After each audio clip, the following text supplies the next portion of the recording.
Welcome to Penrose Learning, where we make understanding easy. In this video, I will explain how to make ice cream without heavy cream. We'll dive into fantastic dairy and non-dairy alternatives that still deliver that delightful, creamy texture you crave.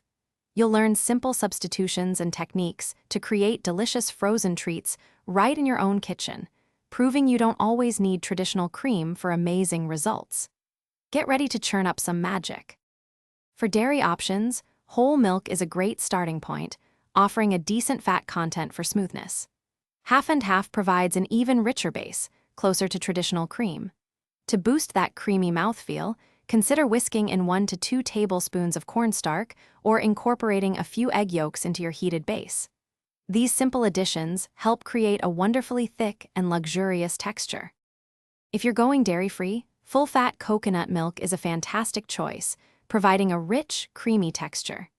You can also experiment with homemade cashew cream or even blended silken tofu for a smooth base.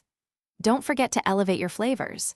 Add a teaspoon of vanilla extract, a 1/4 cup of fruit puree, or a few ounces of melted chocolate to make your ice cream truly unforgettable.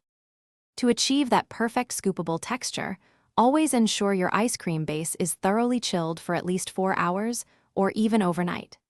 Next, churn the mixture in your ice cream maker according to its instructions, typically for 20 to 30 minutes, until it resembles a soft serve consistency. Finally, transfer it to an airtight container and freeze for another 2 to 3 hours for optimal firmness and enjoyment.